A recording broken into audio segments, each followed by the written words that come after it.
Now, we actually, the pioneer of this homestay, well, in Malaysia. Now, basically, the idea is to extend the opportunities for the rural people to get share in economics development. Now, the people in the rural area, well, from time to time, we're giving a hand to these people in the rural area, you see, to develop some kind of sustainable, good economics for the rural area, where the people, you know, I think will be happy as well. The government will giving hand from time to time and to encourage the rural people about the homestay. See? Well, the homestays, as we know, it is in the rural area. Then, well, it's not in the town, it's in the jungle anyway. You see, but we are keeping the jungle in a very good shape. We have a very sustainable, very strong ethics. You know, we are not allowed to log all the timbers, all this kind of thing.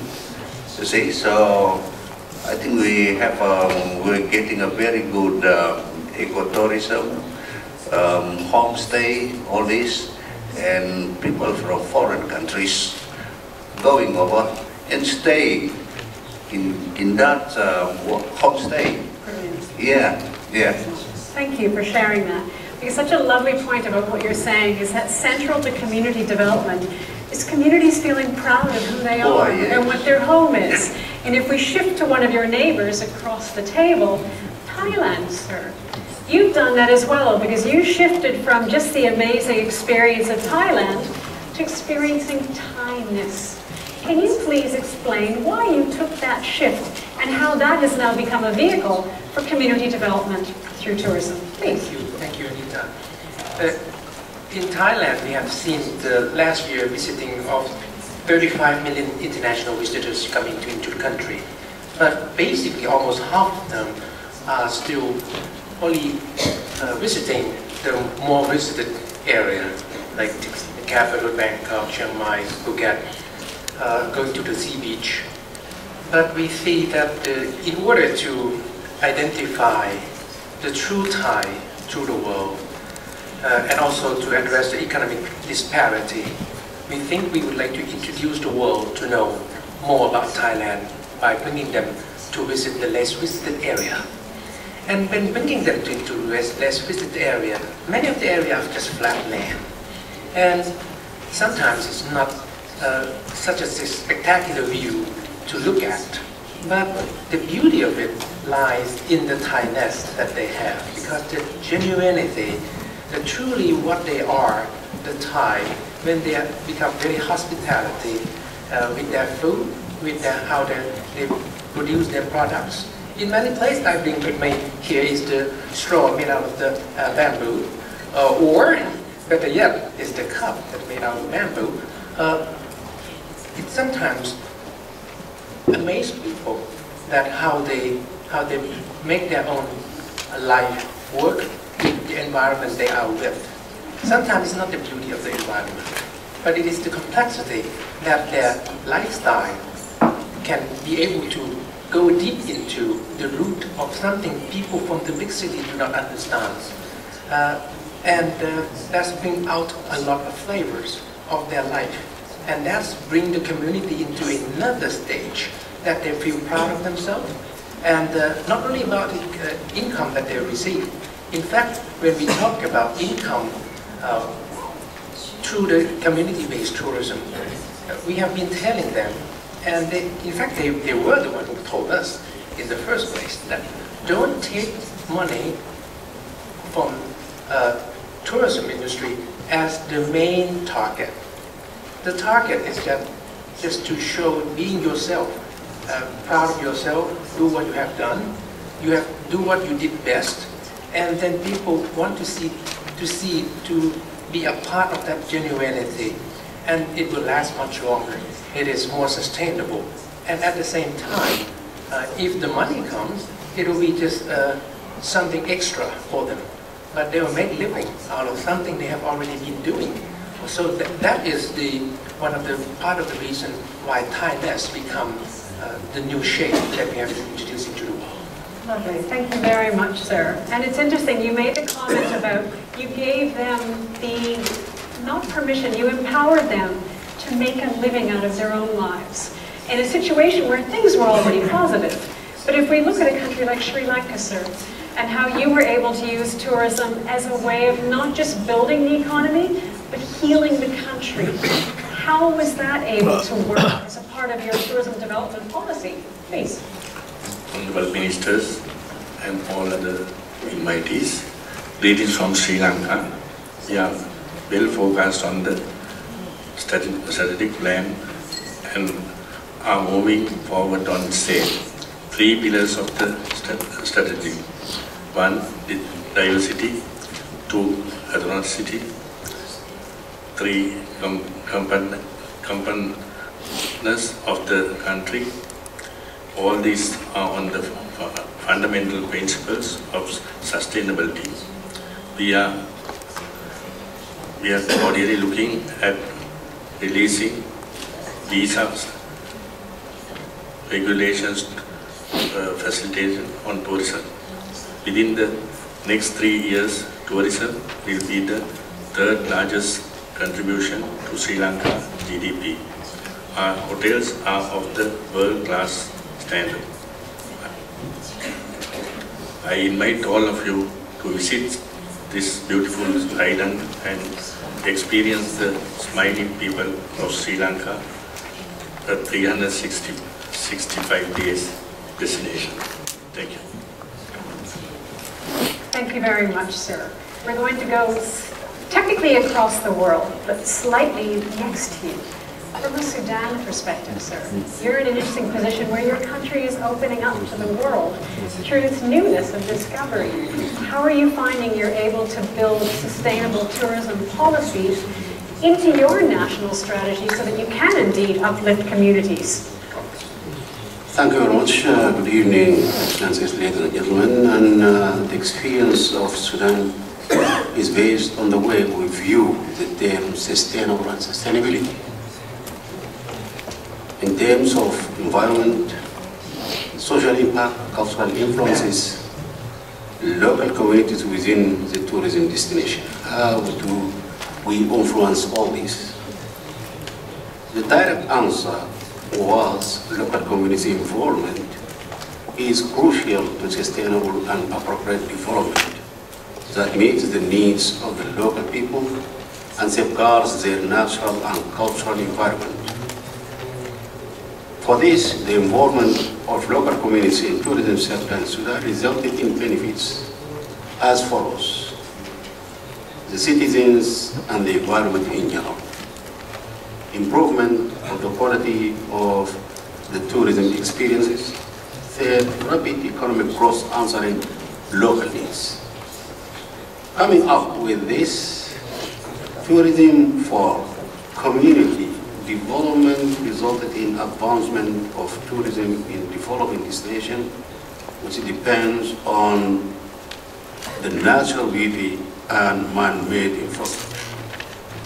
The tourism infrastructure setting are public goods available to the public at large. The settings are facilities and adding values to the socio-economic lives of the entire society. Infrastructure development increases the mobility of people to and from the attraction site and adjacent areas, as people are not only moving physically, but they keep their cultures and values preferences along with them. And that is the melting pot for the rainbow culture of man around the world, proving the objectives of SDGs. I would like just to mention a few points about what we are doing in Sudan. The main objectives of the Federal Ministry of Culture in Sudan, Culture and Tourism actually, is planning, promotion, training, external relations.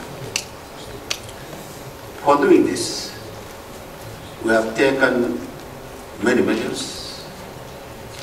For example, training and protecting tourism areas, we have tourism police and wildlife police. Those are here from the local communities. And those are the natives of the attractions areas. That's why they protect their own areas and they gain money out of this. Local guards, or let us say chiefs of tribes, are involved in this. That's why those who are practicing their own culture are benefiting out of their own culture. They are doing their own culture and then they get money out of this. To go ahead with this, sustainable tourism for community development should consider the following: conservation of natural environment, sensitivity of market change, and third, sensitivity of cultural impacts on local people, fourth, cooperation between the stakeholders, and finally, quality of life of the local community. Thank you. Perfect. Thank you very much, sir.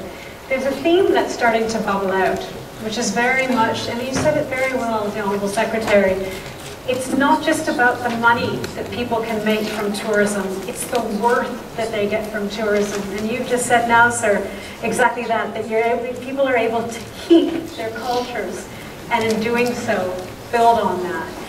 How do we build on that? Because now I want to take us to Mexico, please. And to our lovely State Secretary, because I understand that you have something quite unique being developed that is actually able to create footprints around community development through tourism. Please, can you share? Thanks, Anita. Well, thanks, and also hello to the organizers. As has been the case of many countries here, during the last years in Mexico, we have been growing significantly in the tourism sector. And of course, this is also an area of challenges. As has been said here, that excessive growth is also a challenge to preserve many interesting places. There is over-densification and there is also overcrowding. And what we really have to do is to get involved in the planning of many of these destinations so that they can live many years ahead.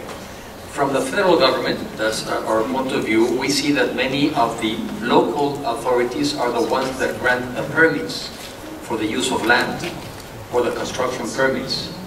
And it is the local authorities that have a lot of pressure from developers, from the hotel industry, from many sectors of the economy that want to grow more. As my colleague from Malaysia said, there's always this need to increase profitability. But at the same time, that is something that goes against the profitability in the long run of the sector. So what we were looking at the federal government level is how can we get involved at the local level? Because again, many of those permits are local. They're given by the municipalities, authorities. It is not federal level. So we looked for a figure, and we found out that in the tourism law of 2009, there already was a figure that is called Sustainable Tourism Development Zones. So what we were looking is for a figure that could permit us as federal authorities to participate at the local level with the municipalities, with the state authorities, and also of course with the local community and with the private sector. So we are in the process, we haven't done it yet, to issue the first Sustainable Tourism Development Zone in Mexico. We're planning to do it in one area in the Caribbean, because the Mexican Caribbean is one of the places that has been growing the fastest. And so this is going to be the first time we do something like this. And again, the idea is how can we do joint planning. We believe that we have to preserve many of these places today, so they continue to be attractive, so that they are also profitable as a business, but that they're also attractive for the people that is living there. And because we're facing in Mexico, as in many places around the world, we're facing sometimes that we have first-rate hotel zones, but third-rate communities. And what we really have to do is to have first-rate communities with first-rate hotel zones. So this, again, This is something that we will be issuing hopefully in the next couple of months. It will be our first, and hopefully this is a new way of planning in Mexico at the three levels of the government level, and also where the community and the business sector can be involved. Lovely. Thank you very much. I must say, sir, I love the idea that you've taken it as a zone approach rather than individual toes of footprint itself. Because if you look at the growth you've experienced and how you're managing that, we have a relative baby on the tourism map that has grown very rapidly and is now trying to juggle how do we zone when we have all this opportunity and we're not quite sure how far to push it. So we're going to go from the heat of Mexico to the snow in Iceland. Please, Madam. Tourist numbers in Iceland have grown by over 25% year on average for the past 5 years. So in a short period, we went from 500,000 visitors to over 2 million. Iceland is almost half the size of Honshu Island, so maybe 2 million visitors doesn't sound that much, but the Icelandic nation is tiny. There are only 330,000 of us. So a small population means financing of infrastructure is challenging. The tourist boom has a big impact on our labor market and therefore our housing market, currency and other economic and social factors. The growth in tourism has brought great benefits as well. Stronger economy and more vibrant communities all over the country. We have responded with several important initiatives. I'm going to just name a few. Roadmap 2015 to 2020, identifying the major tasks. An interministerial task force to implement the roadmap, regional destination management plans to define tourism strategies, and this is done with the communities, the people that live there. What kind of a destination do they want to be? What do they want to offer? And what do they want to be known for? We have a national tourist site infrastructure fund and increased fund towards reliable data and research, and this is in my mind a really important tool.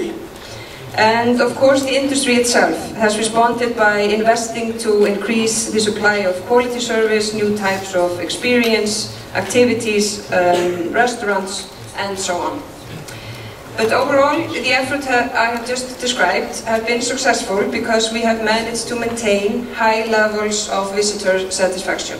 So quality over quantity is the key. But we must stay focused and keep improving, and we are now taking a major new step to improve our overall strategy and decision making. We know that sustainability is our goal, and everyone is talking about sustainability, but what does it really mean? Sustainability has limited meaning without objective benchmarks and performance indexes. So therefore, we have started an ambitious project to analyze whether we are in a state of sustainability or not, by analyzing the load on different indexes. First, we define the indexes. What are the main economic, social and environmental indexes we need to measure? Then we measure the current load on each index, and also, and this is probably the trickiest part, we define what is an acceptable load and what should be considered overload for each index. Finally, we consider whether it is feasible to increase the capacity of an overload index. We have recently completed stage 1, that is, to define the indexes, with the broad participation of dozens of experts and stakeholders in each field. The indexes cover a wide range of factors related to tourism, including foreign exchange revenues, proportion of GDP, contribution to economic growth, profits in the sector, proportion of labor market, condition of roads, frequency of road accidents, airport load and capacity, load on hospitals, load on law enforcement, environmental condition of major tourist sites, visitor attitudes and local attitudes, and dozens of other indexes. So we believe this is the first time such a project has been undertaken on a national level. And we look forward to sharing our experience with this approach as a showcase, I hope. and I firmly believe this will be a crucial initiative to inform our policy and ensure that our tourism sector is really sustainable for the generation to come. Lovely. Thank you very much, Madam. And it's wonderful to see how you're actually putting in the rigor to quantify, exactly as you said, what is the acceptable load on the natural infrastructure and on the man-made infrastructure. Cambodia, sir, is a very interesting country in that it's become such a jewel of the region.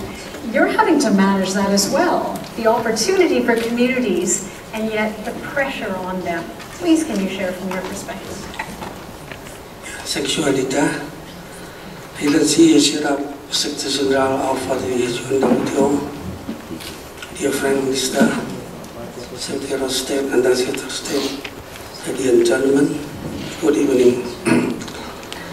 I'm sure that we all realize well that the community-based tourism can really help reduce poverty, reduce the migration, and help protect the environment, contribute to the mitigation of the global warming.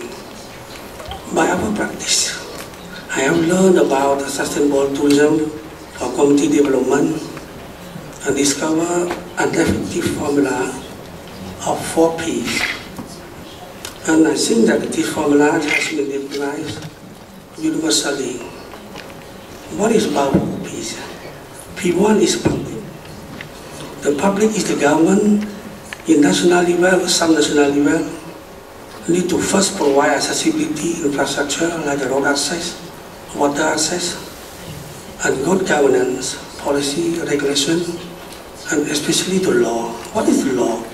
Law is the law to protect the community. P2 is partnership. I mean, international organizations such as the UN, WTO, ADB, World Bank, PATA, and donor countries had to provide financial and technical support, skill training, community development management, IT training, and help promote the responsible destination through the international community channel. The P3. P3 is private. The chocolate travel agent help promote and organize a responsible tour to the community, and also help invest in small-scale tourism projects. For example, eco-lodge, camping sites, etc. in sustainable and responsible manner, but with equitable benefit sharing among the community people. What about the P4? P4 is people. People include local people and tourists. So the involvement of people is the key. All local must be educated to understand about the benefit from tourism activity that can bring more benefit than hunting, wildlife, and cutting tree. I give one example. There are one community before we bring the tourism activity to the community. There were 80 hunters. They used to hunt every day, but they got few benefits from hunting.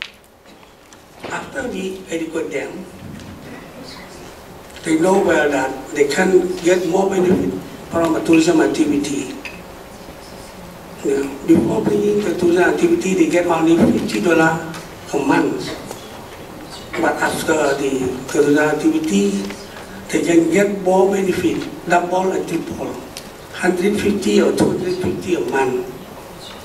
So they stop hunting, and among 80 hunters, one of hunter will become the chairman of the community. They totally stop hunting and stop cutting trees. So the benefit that they get from the homestay, get from tour guiding, from mobile cuisine, from providing meal to the tourists. And another one, the people also the tourists. The tourists, including international and local, they also need to be well educated that our tourism activity and local community must be in a responsible manner and must comply and respect the custom and tradition of the local people and help protect the natural environment. I saw in the screen that travel, enjoy, and respect. But I would plus travel, enjoy, protect, and respect for the community, not only travel, enjoy, and respect. Travel, enjoy, protect, and respect. But please be note that there is an important piece for the sustainable tourism for community development is the equitable benefit sharing. I'm pleased to be informed that under the ASEAN Quality Tourism Framework, ASEAN has issued its tourism quality standard such as ASEAN Community-Based Tourism, ASEAN Homestay Standard, and other standards. In every 2 years, during the ASEAN Tourism Forum, the ASEAN have present the CBT Award and the Homestay Award. In the other hand, I'm taking this opportunity, I would like to inform you that Cambodia has over 2,000 communities, like forestry community, fishery community, biodiversity community, etc., which are registered with the land ministry such as Ministry of Environment, Ministry of Agriculture, Fishery and Forestry, Ministry of Water Resources, etc. Among our 2,000 community, some of those community can be further developed as community-based tourism. In order to develop those potential community to be CBT, the royal government determined to form an interministerial working group comprising of the Ministry of Tourism as chairman, Ministry of Environment vice chairman, and other line ministry as a member. Finally, I would like to thank Jakarta for the invitation. I would like to thank the video for the invitation and thank all for providing us a good arrangement. Thank you, Linda. Thank you very much. And ladies and gentlemen, you have to admit, his English is excellent. Thank you very much, sir. Sir, you mentioned a very good point about needing to respect and protect. And what's interesting we find is that as the world is developing, we're going from what was historical and cultural into the modern. And often destinations feel they have to make a choice, many abandoning their past to be able to shape a future through tourism. However, right here is a spectacular example of how the old and the new are being celebrated in a way quite unlike anything. And I must say, madam, from a communication perspective, your Tokyo campaign is brilliant. The only challenge I have, I cannot get the music out of my head. So I'm stuck with it for 3 days, which I'm loving. But please can you share from your perspective, because that's a really interesting insight to have about a destination and a conscious choice to keep history and the future in balance. Please. Thank you very much, Anita, for introducing Tokyo. And honorable ministers of tourism and representatives of international tourism organization to our great city, Tokyo. I'm the governor of Tokyo, and before I was elected as the governor of Tokyo a couple of years ago, I was a member of parliament for many years and served as Minister of the Environment. So, of course, as a Minister of the Environment at that time, and today as well, the mission was to tackle climate change and keep the nature and educate the students or kids to how to make our society sustainable. Now, before I just coming here, I participated in an event marking 1 year to go to Rugby World Cup 2019, next year. We are very excited to be a part of the first Rugby World Cup in Asia and look forward to marking it a great success. And today marks 673 days to go to the Tokyo 2020 Games. And as the eyes of the world focus on Tokyo, the number of international tourists coming to the city continues to rise. And last year, for example, we set a new record for the 5th consecutive year, welcoming 13.7 million tourists from abroad. And actually, the population of the city of Tokyo is 13 million, so almost the same number has visited this mega city. Now, we want everyone who visits Tokyo to clearly feel its charm and become a fan of our city. I brought you a T-shirt, yes, showing this as a seal. This is a sort of icon of Tokyo, scramble crossing of Shibuya. Now, Tokyo is an extraordinary city, as Anita had mentioned, where tradition and innovation exist side by side. And our Tokyo old meets new, this is the logo by the way, communicates that appeal to the world. Now, we are also moving forward with the diversification of tourism resources by utilizing the latest technologies, including lighting up buildings and cherry blossoms in the city. This is very natural. And as well as areas along the waterfront to enhance Tokyo's appeal at night. Now, if you venture out of the city center, where many high buildings, but that's one of the faces of Tokyo. And the other, we have variety of different faces. Look at Tokyo's suburbs. You can enjoy valleys rich in water and greenery, and delicious vegetables which are grown here in Tokyo. And on Tokyo's 11 islands, one of the 11 islands called Ogasawara is famous for the World Heritage, as its wonderful nature.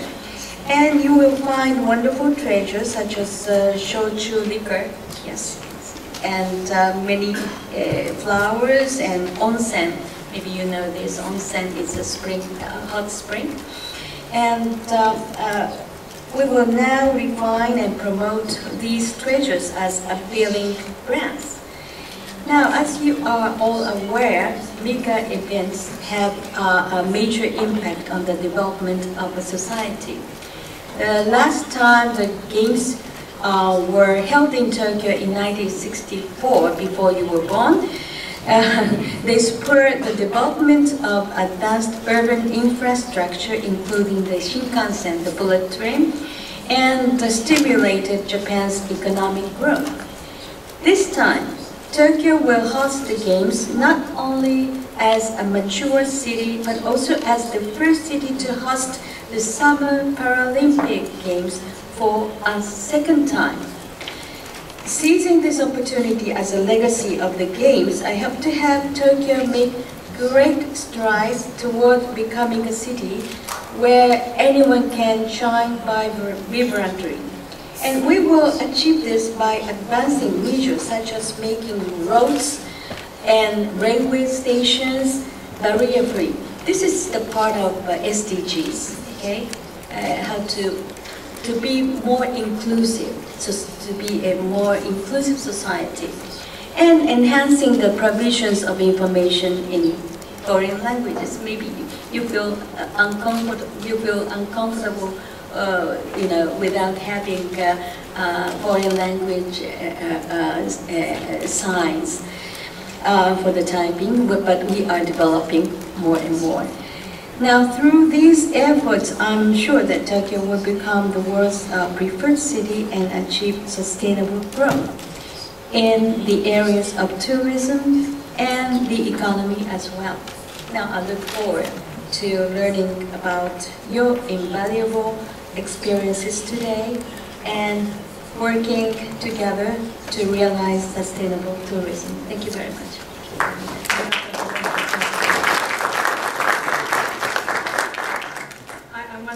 confess, Madam, that I had the pleasure of meeting Imai-san yesterday at your Visitor and Convention Bureau. We were talking about the old and new of Tokyo and mega events. And I thought, if you were to marry the old of Japanese chopsticks and the new of international rugby players, that could be rather comedic. But somehow you're going to teach all these rugby players humility as they try to maneuver their food with chopsticks over the month of the World Cup. So thank you very much for that. As we said, it's about choices. It's about developing tourism in societies in a way that allows the country to uplift through very conscious choice making. Myanmar is a country that has gone through remarkable growth. And so many of your decisions, sir, and I love the fact that you're a Ministry of Tourism and Hotels, is about choices for the long run. Please can you share how you've been able to weave in community development through sustainable tourism into how you're growing Myanmar? Please. Thank you, Anita. Excellencies, distinguished guests, ladies and gentlemen, it's a great honor to be here with you all on this very special occasion of Second Tourism Expo Japan Ministerial Roundtable.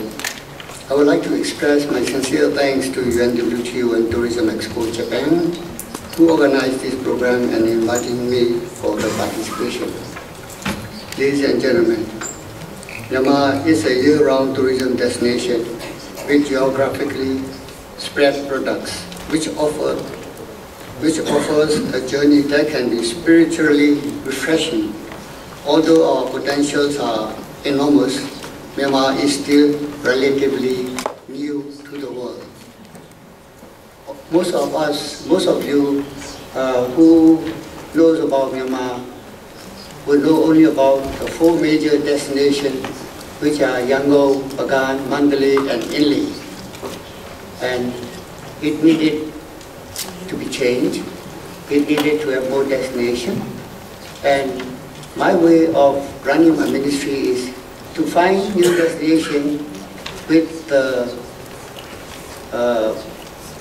tourists participating and enjoying their stay with the local people. And that is where this ecotourism or community-based tourism come into my head. Today, tourism in Myanmar is getting recognized by the state leaders and is given priority as one of the important sectors for the country. Our aim for the development of tourism is to stimulate economic progress and to offer livelihood opportunities for local communities. Tourism destinations in Myanmar are located in states and regions, and in consultation with the civil society, public and private stakeholders, the Ministry of Hotels and Tourism, the Myanmar Tourism Federation, and its sector associations with state and regional governments are working together to develop quality tourism that are consistent with national, state and regional development projects. From the start of my term of my office in 2016, I started developing tourism in a responsible and sustainable manner. I am developing more destinations, people-to-people contact, by establishing community-based tourism. Community-based tourism has been introduced for local community, and some of the projects are being developed in several villages and met with successes. We are also developing the capacity building with a view to widen the scope of the knowledge of the people to improve tourism services.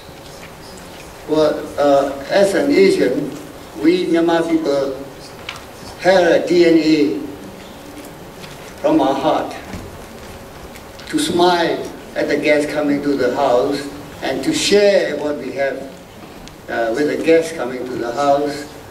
And it's not difficult for me to introduce this community-based tourism to the local people, because it's a kind of entertainment for them also in the evening after working in the fields, come back home and see some guests and sit down together with them, have a cup of tea, and then share their dinner, evening together.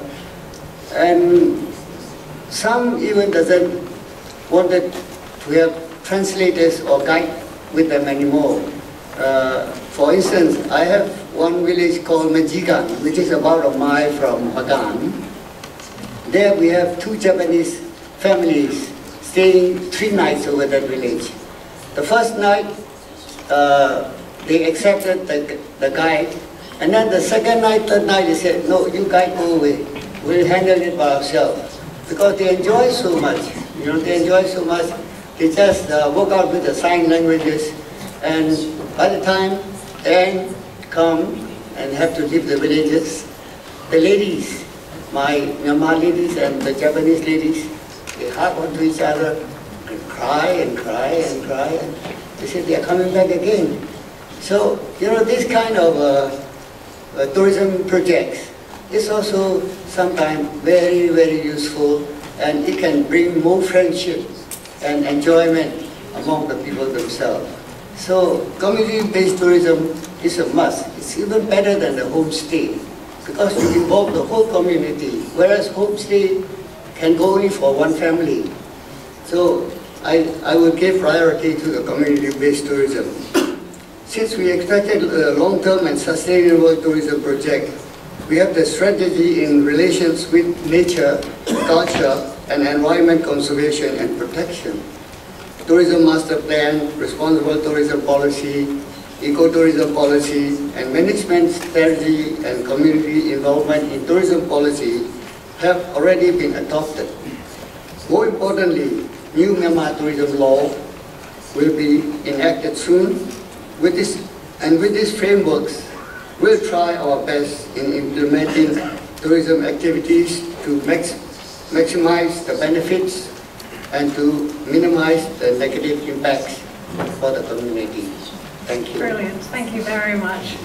And I must say, Honourable Minister, I loved your story because it goes very much what the Secretary was saying about the fact that it's not the money, because that emotion is priceless, and that's what people will take. If we go from Myanmar to Mongolia, you've had an interesting challenge because in addition to the fact that your people are nomadic by nature, there's been a conscious effort to protect the land and the